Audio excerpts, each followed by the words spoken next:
welcome back to the Canadian Ruck. This is Jamie Gray coming at you live from Kennebecasis Park in New Brunswick.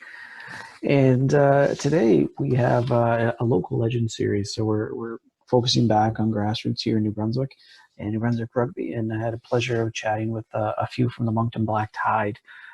So we're going to get to that in a few minutes.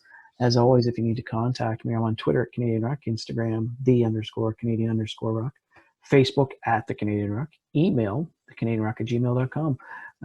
Never hesitate if you have a question or you have somebody that you would like to get on, you'd like to see me interview as a guest. I'd love to hear from you. Remember, you can watch and listen to us on YouTube, Spotify, iTunes, Google Play and Podcasts, and CastBox. But when you listen, just make sure that you're following and subscribing too. It's great to have those listeners active. So without spending too much time here, I'm just going to introduce a few members of the BlackTide that joined me for a conversation not too long ago. We've got Kim right here, and we've got Josh, and we have Stu, and then we have Jesse in that photo diving across for a try. Excellent conversation revolving the Moncton BlackTide and what the NBRU is doing, and it's really, really great to hear some local legends talk with their passion of the game. So without further ado, we're going to jump right into it. All right, well, welcome back to the Canadian Ruck. We've got some great athletes and great people up from Moncton joining us today. We got Stu, Jesse, Josh, and Kim online, and they're going to talk to us today, some local legends talking to us about the game of rugby in Moncton. So welcome, everybody. It's nice having you on the podcast. Thanks for inviting us. Thanks so much. So one thing I jump right into, Moncton's a great city. I love going up to Moncton. I love watching games in Moncton. Played a fair number of games against Moncton in the early 90s and the 2000s. You guys always had a great program, great big guys that ran the ball well. I think you're the largest city in New Brunswick, but it seems that there's a disconnect maybe between high school and senior rugby. What are you guys doing to try and get more players to get invested in the game in Moncton? I guess I'll start.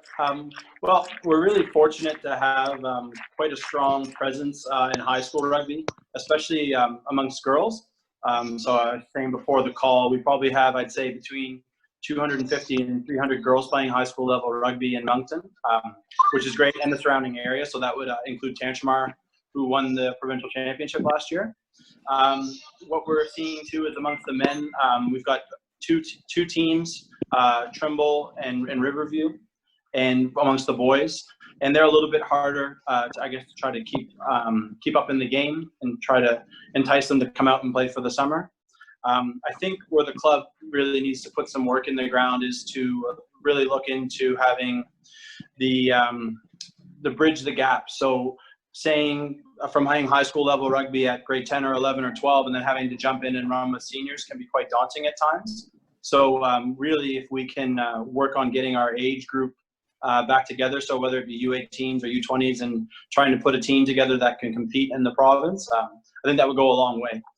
We do have a lot of participation, I guess, amongst girls at the high school level, and a lot of provincial players and good representation there, but we do need something at the provincial level, and it would need to be driven by our club to compete. But I think that a competition amongst the U18s per city or per area would go a long way to helping them become senior players. Yeah, those are some good ideas. The NBRU starting something. They're trying to start something like that, right? I thought I saw. What does anybody want to talk about that, Jesse? I can give a piece on it, definitely, and then somebody else can entice on it a little bit more. But I think with that Maritime Junior League, it's going to definitely bring out a lot more players per city, because like Josh was saying, it'll bridge that gap between bringing players between high school and senior. They won't be as intimidated, and then it'll also give them see that they're getting taught by other people as well. But it's just a good opportunity for players to be able to bridge that gap between us and them. Excellent. So I know I was really excited to see that this Maritime Junior League was starting, because I do feel like it gives the U18s a little bit more of a purpose behind playing, instead of just playing for the club and competing with a few teams locally in the New Brunswick area. I think that they can branch out further in the Maritimes. It'll give them a little bit more, drive to compete against a higher level. Yeah, that's a great point. Yeah, that's great. So I know with COVID happening, there's no set time frame, but does anybody know when this is supposed to take place? Is it set up to be a summer thing, a fall thing, or just like what does anybody know the parameters around it? Yeah, so I guess what the initial plans were set that they were hoping to have it sort of commence right after the high school rugby season.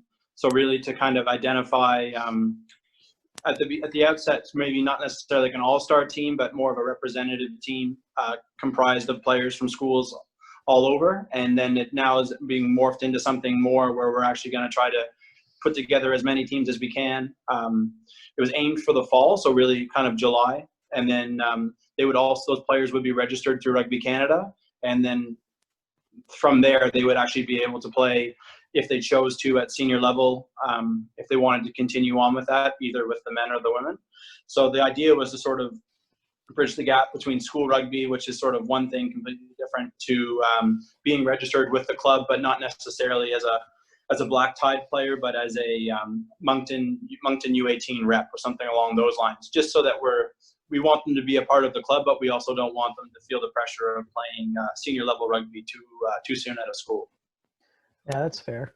Yeah, when you get those kids coming out of high school, it can be intimidating. I mean, look at you guys; you've got years of experience, you're big lads and stuff. It can be a little intimidating for those kids coming out of high school.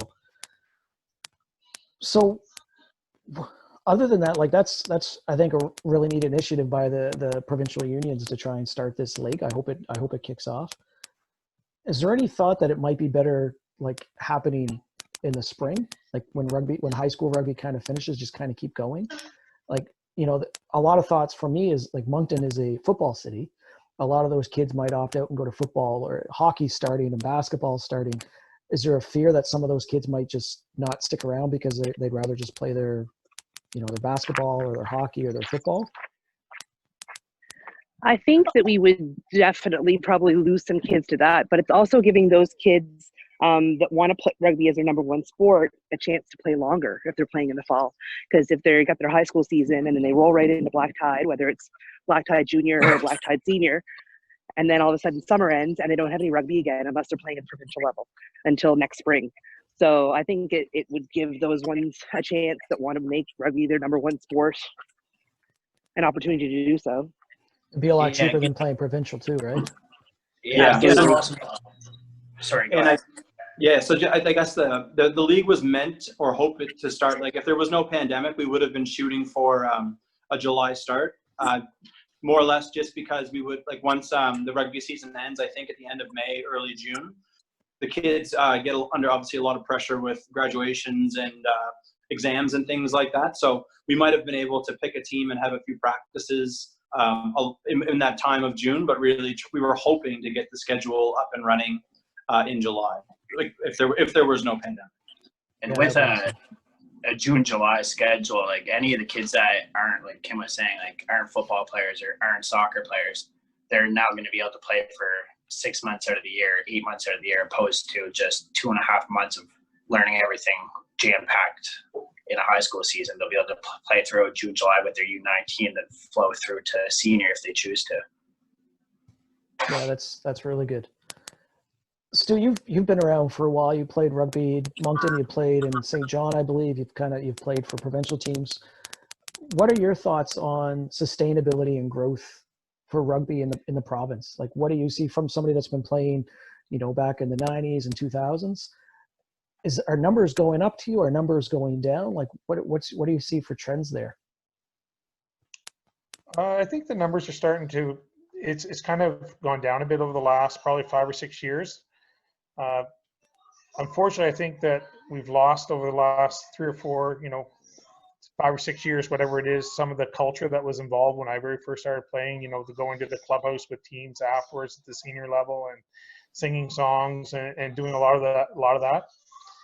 Some of my best friends are guys that have played against in Newfoundland since we've been 20, 22, 23 years old, and you kind of grow together. Guys like I think in Fredericton, Simon and Scotty McAfee, we've all grown up together, and I think we got to get back to establishing some of the old traditions of it and get people back into the it's an inclusive sport, especially here in Moncton. It's inclusive in terms of age, ability, skill level, probably more so than any team I've ever been involved or club I've been involved with. Moncton makes everybody feel as welcome, whether you're the best player in the province or the weakest player in the team. Yeah, that culture makes a huge difference, right? Making sure everybody feels like they're on the same page, regardless if you're scoring 3 tries a game or if you're out there just grinding away at second row or what have you. It makes a difference. And yeah, that's something I've found Moncton has done for quite a while. What are some things that you guys do community-wise to try and get more players out, or to get more players to stay? I know I've been involved since I moved up here pretty heavily in refereeing, both men's and women's high school.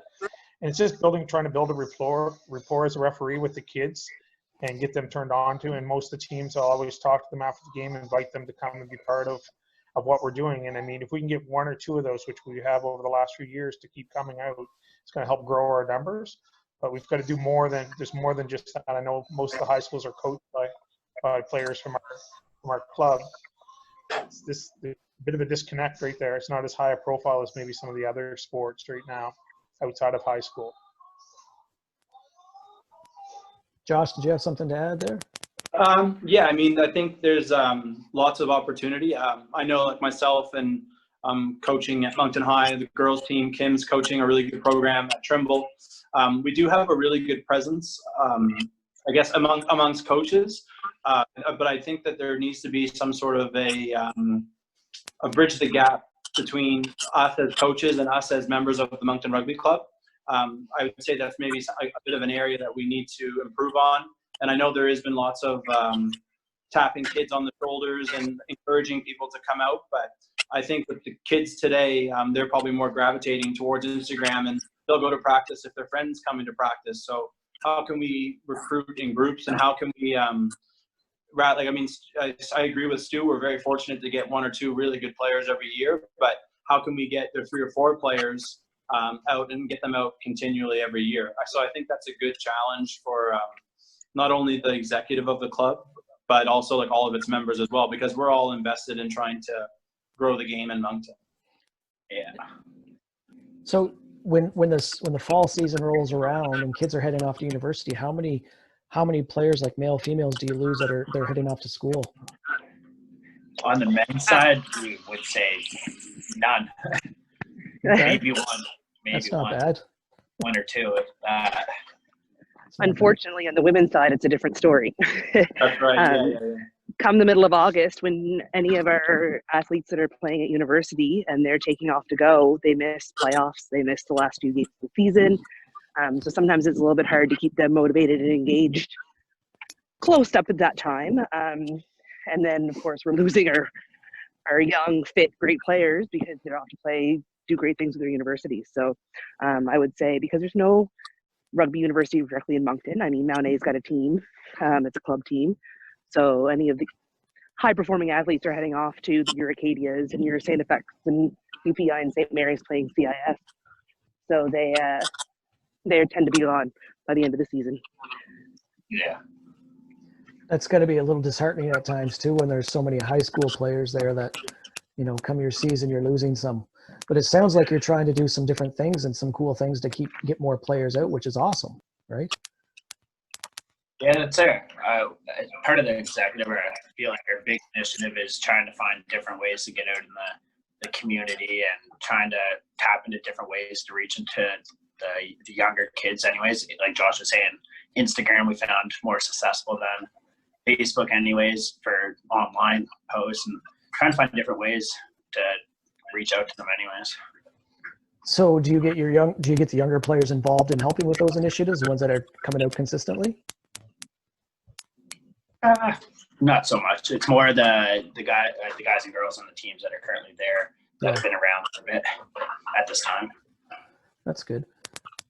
It's on the men's side, for sure, I can see where it's intimidating for a 17 or 18-year-old to come out to practice and start jumping right in with us. But I think one of the things that Moncton's done a really good job at is the ones who have come, I think we've retained almost all of them. So retention is there, making them feel like they belong. And teasing them and joking and give them a nickname and all those things that come along with being, like I go back to the culture part of it. We've been very fortunate in keeping most of the guys, but it's getting over that hurdle just to get people to come out and try it, because there's some phenomenal high school players, but more so on the men's, they kind of go a different direction. I know in the girls they have better inlet from the high school into the women's team, but we still, like we said, only getting a couple a year. No, it sounds like you've got a good culture going on there. It's just getting those players in there and seeing that culture for sure. Well, as we would say, is the big difference we'd say now is in the last couple of years, I think we have a lot more BlackTide people coaching on both sides. So we're hoping that will show a bigger turnout over time. Yeah, it makes a difference, I think, when you can have players in the community, like Josh said, a couple of you are coaching, but the more players you can get helping out, even if they're coming out once a week to training or something, just to see them and get recognize those faces. So when they come to training and they see the bigger guys or the bigger girls, they realize, well, no, they helped us coach.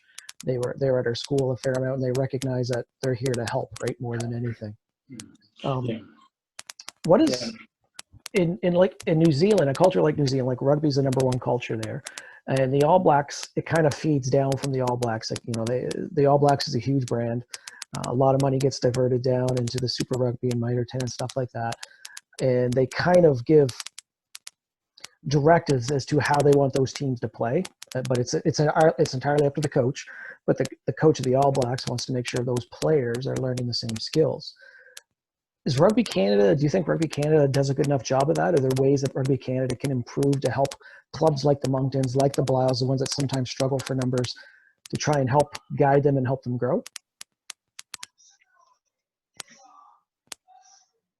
I definitely think that being on the East Coast, we tend to be a little bit more disadvantaged in that we don't get Rugby Canada is centered mostly in between Ontario and BC. So I find that we do get camps out here, we do get coaching sessions, etc., but they're, a couple of times a year at the most. So it's hard to build up the interest in coaches and referees even to take it to the next level and develop themselves a little bit further when we're not getting the opportunities for that. And I think that goes a long way with building the programs. If you've got people who are investing time into it a little bit more, the people see that and they know like that you're hanging out with the elite and you're learning from the best, and it kind of puts a little bit more weight behind it. So I definitely think that New Brunswick, but I think, East Coast in general kind of gets a little left behind sometimes. I think that's fair to say. Yeah, it was interesting. Last fall we had a Mount A rugby reunion in Sackville, and it was really well attended. But part of the key speaker was, I believe his name was Tim Powers, and he has a pretty high role with Rugby Canada. He's actually out of Newfoundland, and he actually happened to coach Mount A in the early '90s. And that question was actually asked of him in terms of what can Rugby Canada do at the local level. Especially in these places like PEI, New Brunswick, Nova Scotia, we're all kind of in a bit of a similar boat. And his response was interesting. I mean, he acknowledged that they do need to have more of a presence, and he did acknowledge as well that New Brunswick especially is punches well above its weight in terms of what it's producing in terms of the quality of players. But he said that more or less, I mean, it's a lot of it is union driven, and what the NBRU is able to do, but really, I mean, they're supported by Rugby Canada. It would be great to see a few more ID camps or coaches from certain regions come through and put on clinics so that some of our U18 players could get seen by a coach from BC or get seen by some, I mean, anybody, like university, whether it's your university, if we're trying to identify some of those younger players with talent. I think that it would go a long way. Like I can remember being at a U20 or U18, U20, playing for the Spruce, and Kieran Crowley, who was the coach of Canada at the time, it came to the Loyalist grounds and did a seminar and a camp with us. So I mean, even something like that goes a long way. Like if you see somebody with a Canada jacket on and they're looking at you and you're passing the ball, then it becomes a lot more real than having Stu or Josh or Kim wondering why you knocked the ball on, right? Yeah, it gives a kid that eye that there is something beyond here. I spoke with Kingsley Jones a couple weeks ago, and he said those same things. Like, there's going to be a way for these kids to recognize that it's not just playing high school, it's not just playing club. Like, there's, now we've got the Toronto Arrows and the Arrows Academy and things like that. There is a way that, you could stay in Canada and potentially get paid for rugby, right? Does any of that stuff come up with you guys? I know the Arrows have only been playing 2 years, but does any of that talk of that stuff come up? I try and to go back to even just what you're saying a second ago. Kids don't know the opportunities that they can play around here for rugby compared to other sports. The MLR is now a new thing, but before that even, I'm sure the kids over in this region don't even know what's after New Brunswick Spruce. Going to play U17 Rock and going to Ireland on tour, Canadian Rugby Championship, stuff like that. They don't know further than let's play football and maybe make AUS football, and then what's after that. But it's I don't think they know. But now with the MLR coming out, it's gonna make a difference with more camp. I don't know if they're gonna make more camps or whatnot, but they'll just more advertisement out there. Yeah, for sure. And I think too. I mean, I think amongst girls, it's pretty prevalent. I mean, we have a few girls I know that I've coached at Moncton High School that have been recruited by university coaches, which is pretty exciting to play at the CIS level. They're getting identified by playing Spruce and playing locally. For guys, it's a little bit harder. I mean, university men's rugby is still considered, I believe, to be a club sport. But it would be really good for us. I mean, we're picking up some kids that are quite raw, but we've also had few kids that have been turned around with us at the Spruce, where 1 year Moncton had 10 guys go to Newfoundland as part of the Spruce team. Wow. So I think it's definitely there. We definitely need to, I guess, improve our voices in terms of identifying some of this talent and really making sure that we do everything we can to get them on the field with the Spruce or get them to where they need to be to improve, because it not only helps them, but it helps us as a club as well. Yeah. And there's a lot of great athletes in New Brunswick, hockey players, soccer players, football, basketball. Like when you walk into a high school gymnasium and you see some of these kids that can dunk, or you go to a soccer pitch and see somebody that can kick a ball from half field and score a goal, or on the rink, what they can do. There's a lot of talented players here, and that's obviously their number one sport. As a coach, and I know a couple of you are coaches, what do you say with parents when a kid wants to try rugby and the parent says no, it's too dangerous? How do you try and get across to that parent that football and hockey are just as or more dangerous than playing rugby? Basketball, there's a study a few years ago in the States, basketball is the number one sport per high school injuries. Rugby was ranked 19th, just ahead of bowling. So what do you tell parents to try and get them to say, yeah, my kid wants to play, let's try this?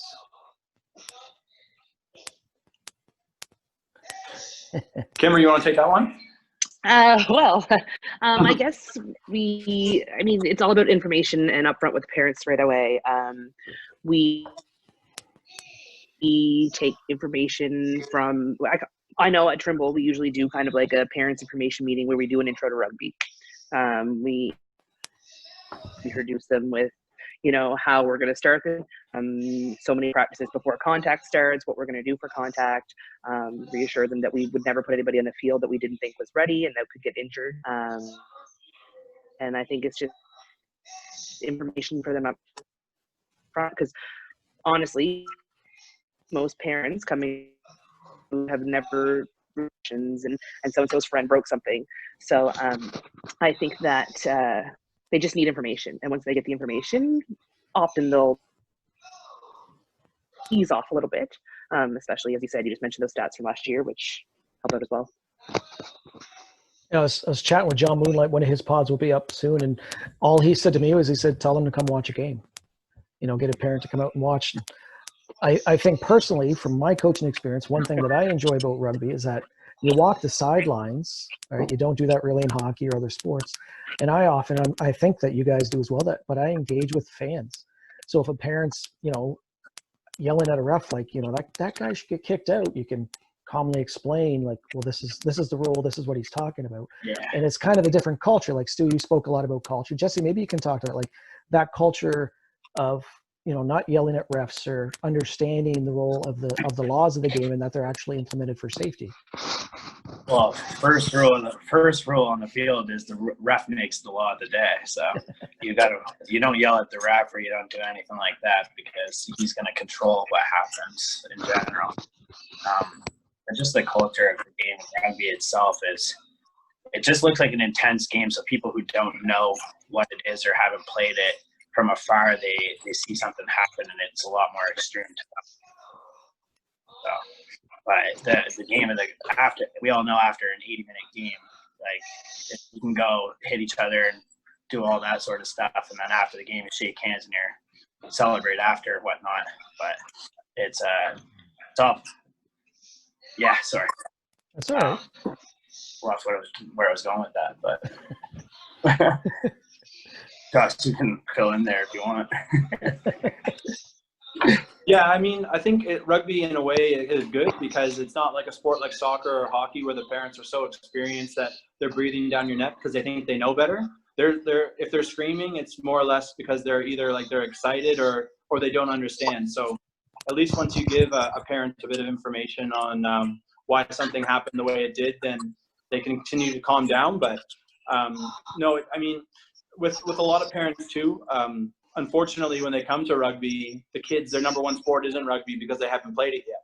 Yeah. So, I mean, ultimately, I would love for all these multi-sport athletes and all these people coming from other sports, not to drop what they're doing, but to really kind of give rugby a fair shake. And I mean, if you can get 4 out of 10, or if you can get 6 out of 10, then I mean, from our perspective, that's 6 or 4 more than we had the day before. So I think in the terms of the comfort level, and seeing all the other girls or girls on my side for coaching at Moncton High, and for the boys too, when they get out to a practice and see 40 or 30 other kids out there, then they get a bit more of a reassurance, rather than thinking their kid is going to get sent into battle and get really hurt. They see kind of the bigger group and how there's people of different sizes and different shapes out there, and that there really is a position for everybody. And I think in the end, the parents actually really get into it. I know a lot of parents have come up and said to us that they really wish that rugby was a thing, or that they could have played when they were at the same age. So I think it's certainly trending in the right direction, especially as it relates to parents of new players. Absolutely. Stu and I are a little older than the rest of you guys. Stu and I grew up, Stu was a little older than me, but we grew up when kids played every sport going. I went to Belial High, so if you didn't play a sport, then more than likely there wasn't a team. And I think Stu would have been the same. Stu didn't go to Belial, but I imagine Stu played every sport going as well. And it's kind of almost at a time and age now where kids focus on one sport, 11 months out of the year, 11 and a half months out of the year. How does that impact you guys in Moncton at all? Like, are you seeing lots of good athletes when you go to the school and you're coaching and you see a kid out shooting hoops, but he won't do anything else? Do you see anything like that? And if so, what can you do to try and get them to try something new? I mean, one of the big things when I very first started playing rugby in high school was to keep in shape, to get in shape for hockey. And, then all of a sudden it became a love of mine. I mean, going back to the very first times I played was against Belial guys like Chris Bingham and I think it was Wade Parks at the time, and Tony and Glennie and Gray and all those guys in high school when they were just getting up and going too. But I know in Moncton, there's a really strong hockey community, and it's hard. Like you said, a lot of these kids and their parents are investing a lot of money. They're playing spring hockey, they play summer hockey, they play, all through the year. So it's an all year sport now, not just hockey, but other sports, basketball, whatever it might be. And it's really hard for some of these people to feel like they're jeopardizing their that one sport that's their sport to go play, try something new. Absolutely. Anybody else want to weigh in on that? Yeah. I can talk from the female side. I think there's definitely, when it comes to rugby, we kind of had a lull there probably 5-6 years ago where Numbers in certain high schools, I know for myself, numbers went really low. We weren't seeing a lot of multi-sport athletes. The soccer players didn't want to get hurt for rugby. Basketball players didn't want to get hurt for rugby. But I think there's a little bit of more of an upswing to that now. And I think, at least the female side, I see the opposite happening with the men, actually. So I think that girls are willing to try it. They want to do something different. Some of them, rugby will never be their number one, but for a lot of them are making that switch. I think it also comes from the parents. If they've put their child in soccer since they were 5 years old and they've sent them to elite camps and they've spent all this time developing them in soccer, when they hit rugby and they really love it, the parents are hesitant to let them continue on with it because they put so much into one sport already. But I find that once they see those skills can transfer, they're a little bit easier to let go into it. But my view from the male side is it's a football and hockey dominated world, and that the boys, they'll play high school rugby for a little while, but then when summertime comes, they're off doing their other sports. Playing junior C. Yeah. Yeah. Yeah, that's what I wonder is if it's just like for some, like, kids thrive off of playing like provincial football or provincial hockey or anything, like the entitlement of that. Like, I wonder if the lack of not knowing about the opportunity for playing Spruce or playing Rock or Team Atlantic Women's or anything like that, if that's not out there, if they don't know about it, especially in this region. Yeah, that's a fair point, I think. I mean, I coached provincially the last couple of years. Josh helped out at some of the practices, and you'd see the same guys over and over, and I would reach out, or Curtis would reach out to high school coaches, and entice your players to come out. And I would like to think that the high school coaches, said to go out, these are when your practices are, but you don't know if they're actually getting those messages as well, right? So it makes it difficult sometimes. I think with regards to the men in football, it is really difficult, like as Kim mentioned, and I think it's sort of a very much a Moncton thing. But what's happening though is we're finding that some of our members, especially on the men's side and the women's, are actually teachers in the schools. So I know Kim is a teacher, which really helps. I mean, like, it's great. I mean, not only her personality, but her ability to be in the halls and talking to people and really kind of market the brand a little bit more than we may have otherwise. At Moncton High, they actually had started this year a sevens program, they have other sevens programs at Moncton for boys to try to get them involved in the game. And the messages really came with the blessing from the football coaches, because the messages were saying, like, the reason why there's so many multi-sport athletes who excel at rugby is because they're coming with transferable skills. Like, rugby is a game where there's so many transferable skills that you could have picked up somewhere else that would make you a bit of a stronger player off the bat. So in the example of Ben Lass at Moncton High, he was able to get a list of players from his football coach, that guys he identified that he wanted to play rugby, whether to improve their tackling or their confidence or any number of things. And the idea is those kids go back to their senior season or their next year of football. They're going to come back as better football players because they played rugby. So I think if we can continue to do that in all the schools, guys and girls, then we're really going to see a brand. It's not necessarily to say that rugby is the standalone your sport, but like, what can I get out of rugby as well? Not only am I going to, what is it going to do to help me excel at my main sport?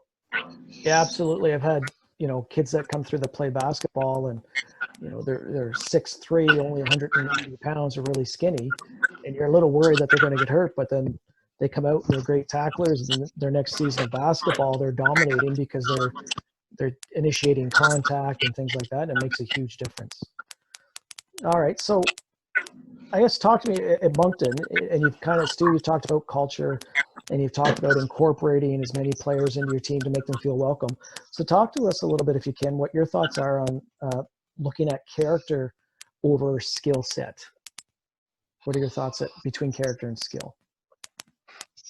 I mean, to me, some of the best rugby players that I've ever played with and against are not the greatest athletes, but they got just something in them that makes them special.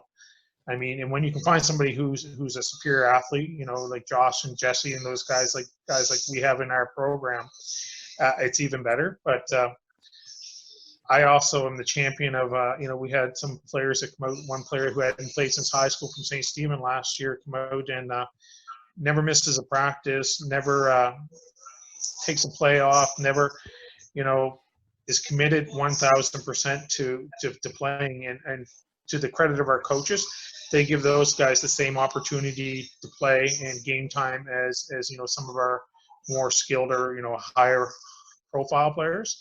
So I think the coaching staff, Damien and Paul, have done a good job of exposing everybody, and that everybody's coming out is feeling part of it. That's great. Kim, anything on the women's side about that, or? I feel kind of on the same thing. I think character is just as important as skill set because, as they say, everybody who plays rugby has to be a little crazy, right? So you have to have that drive, and that you can't be like scared of contact, and just like you might not be the fastest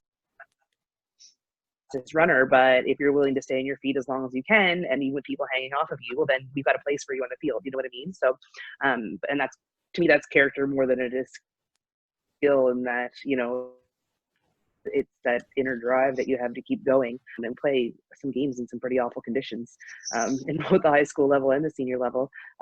So these people are standing on the field for hours training in snow and rain and 0-degree weather. So I think character does a huge part of it in it as well. You can take somebody who's got good rugby character and we've got a place for them on the field. So thanks. Yeah, that's character is very important. I agree with both 100%.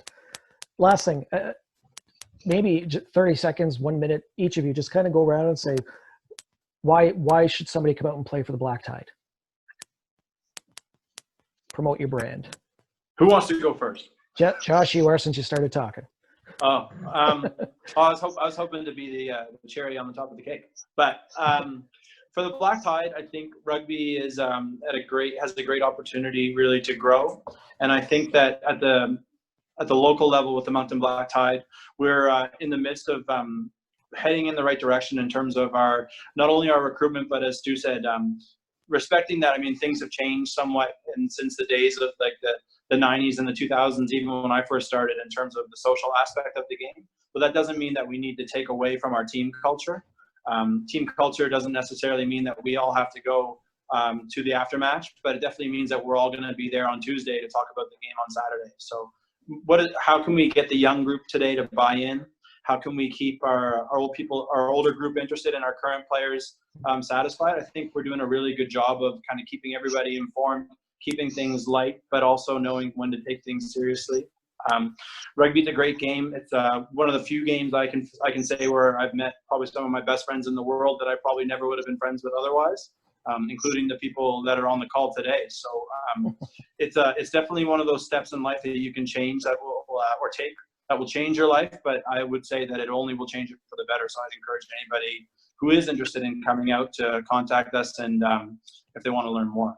Excellent. Jesse, how about you? Yeah, just basically anything with rugby. It's just all about our team culture. A welcoming environment. We want everybody to come out and ask questions and be part of the team and club, whether, like Stu said, top profile, or if you're one of the lower end guys who's just learning, we want you, basically. It's all about having everybody out there at each practice and getting to know each other. And over 5 years, I've met some incredible people that helped me out a bunch and helped each other out. So it's just a great group of people to be around. Excellent. Kim? Just to add on to what those gentlemen said, coming from the women's perspective, my core group of friends here in Moncton are rugby players that I started with back in 2006. Didn't know any of them, and we built families around each other. And one thing you'll get with Moncton BlackTide is you're going to get you're coaching from all aspects. So you come out and you play in your junior team. Well, you're probably 4 coaches, and they're coming from different high schools, and you're not going to have the same coach that you had in high school, but you need the attention that you need to become a better player. Absolutely. That's beautiful. And Stu, let's finish off with you. For me, I think that Moncton's got it right now. We're doing things the right way. You know, discipline is being stressed. A winning culture is being developed, but not just winning at all costs. It's winning, doing the right things when we win.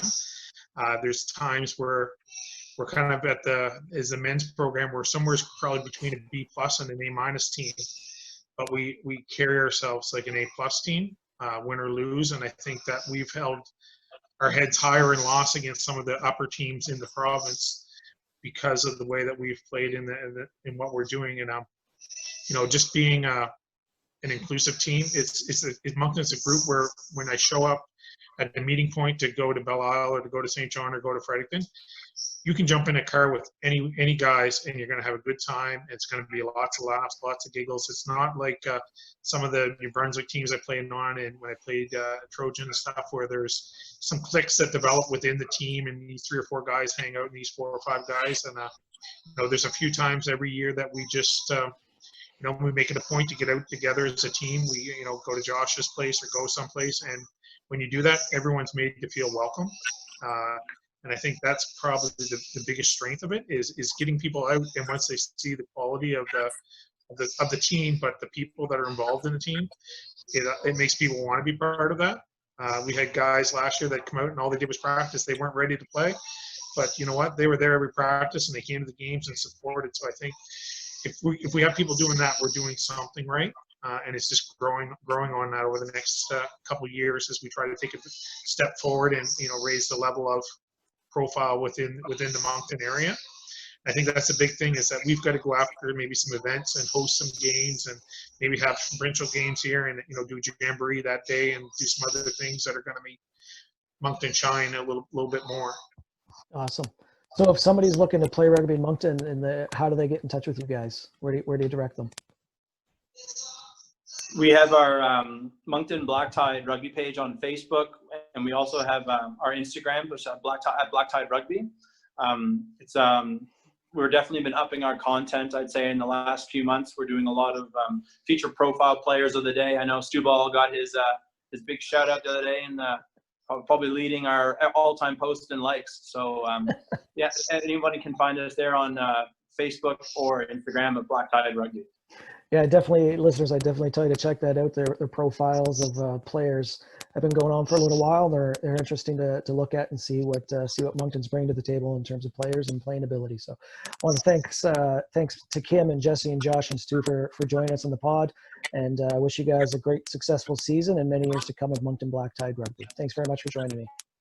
Thanks for having us. Thanks so much. And thank you for listening. That was awesome. Great chatting with Kim, Jesse, Joss, and Stu of the Moncton BlackTide.